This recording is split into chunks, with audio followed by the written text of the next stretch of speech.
Sir.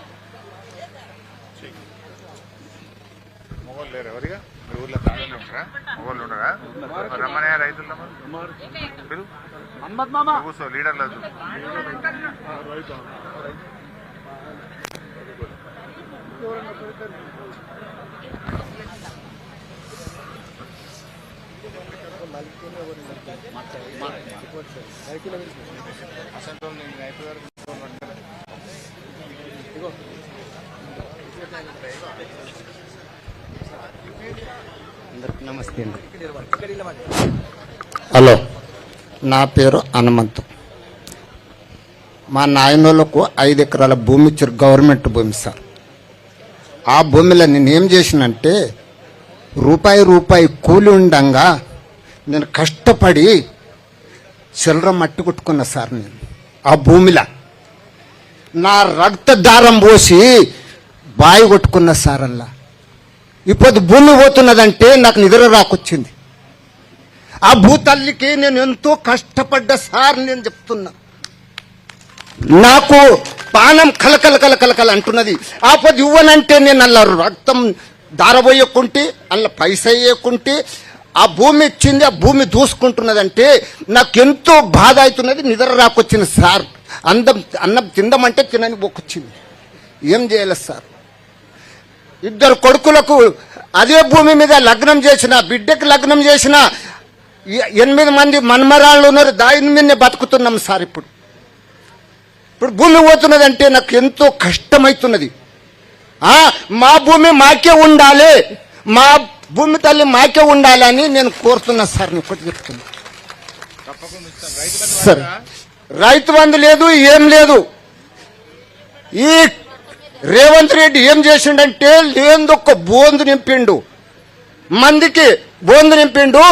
మేము వేసిన రొట్టె తునకతోటి బతికినోడు మా కుక్క మాకే అరుస్తున్నది. ఇప్పుడు దానికి ఎట్లా చంపాలి? ఇప్పుడు మాత ఉన్నది సార్, దానికి ఇసం పెట్టేది మాత ఉన్నది. ఇప్పుడు దానికి ఒక్కనాడు లేకుంటే ఒక్కనాడు చంపుతాం సార్.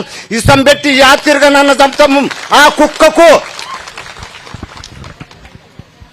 మాకు ఏదో ఒక బోందు నింపిండు, ఇది ఇస్తా అది ఇస్తా అది ఇస్తే బోందు నింపిండు. మేము రొట్టె తునక వేసినాం, మా రొట్టె తునక తిన్న కుక్క మాకే గరుస్తున్నది. ఆ కుక్కకు ఎట్లా ఇష్టం పెట్టి చంపాలి మా దగ్గర ఉన్నది సార్. Okay okay okay. ఇప్పుడు భూములు ఇయ్యమంటున్నారు అంతే కదా? ఇక అంతే సార్, మా భూమి మాకు ఉండాలి. వచ్చిన ప్రజలకు అందరికీ నమస్తే సార్. ఇక్కడ కాంగ్రెస్ ఉండొచ్చు, టీఆర్ఎస్ వాళ్ళు ఉండొచ్చు, కోపం పడవద్దు. మా భూమి పోతున్నది, మాకు కోపం లేదు. నేను ఒక్కటి చెప్తున్నా, నా కడుపు మండి నేను అంటున్నా సార్. నేను ఒకటి చెప్తున్నా.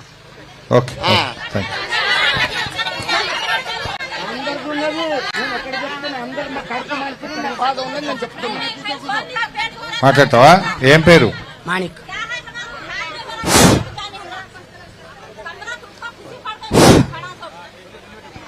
గ్రామ పెద్దలకు, చిన్న పెద్దలకు దయచేసి చెప్తున్నా, మీ అందరికీ, చిన్న పెద్దలకు, వడ్డీ గ్రామస్తులకు, డప్పూర్ గ్రామస్తులకు, మలి గ్రామస్తులకు, ఇక్కడ పెద్ద మనుషులకు, చిన్న మనుషులకు నా యొక్క వందనాలు.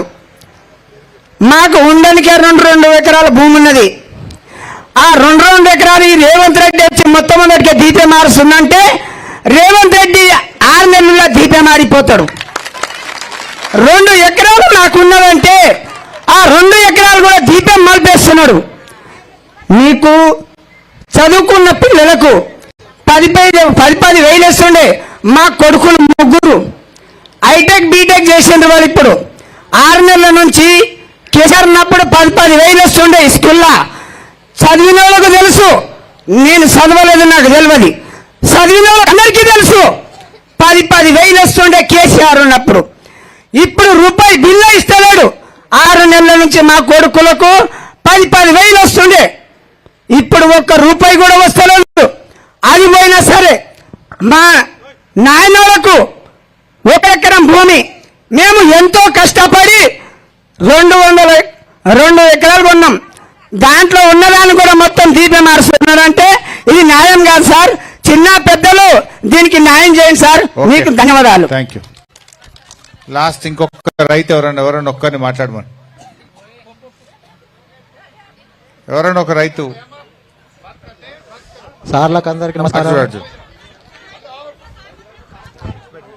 నేను డప్పూరు గ్రామ ఒక రైతు, ఒక పుదీనా సాగు చేసి బతికే రైతున్నా. నాకు 2 ఎకరాల భూమి ఉన్నది. ఒక రాత్రి 3 గంటల రాత్రికి లేచి ఒక నారాయణకేడుకు 2-3 పోటీలు బండి మీద సైకిల్ మోటార్ మీద కట్టుకొని అక్కడ పోయి 4 గంటల రాత్రికి అక్కడ మేము తరకారీ అమ్ముకొని ఇక్కడ మేము బతుకుతున్నాం. మాది బంగారాసొంటి భూమి, అది తీసుకోకూడదని మేము మనవి చేస్తున్నాం. రేవంత్ రెడ్డి సారు ఏం చేస్తున్నాడంటే మా ఊరి మీదనే పగబట్టిండు, మా డప్పూరు మీదనే పగబట్టిండు. ఎప్పుడెప్పుడు ఈ ఊరు వాళ్ళకి తినేతామని చెప్పి. అది మంచిది కాదు సారు. మా ఊర్లో మంచి బంగారసోని భూమి ఉన్నది. ఇక్కడ సార్ గారు మా భూమికి వచ్చి చూసిండు, ఇప్పుడే మా చేనుకి వచ్చి మా చేను చూసిండు, అక్కడ మా పుదీనా సాగు చూసిండు. దాని గురించి మేము వద్దని తెలియజేస్తున్నాం.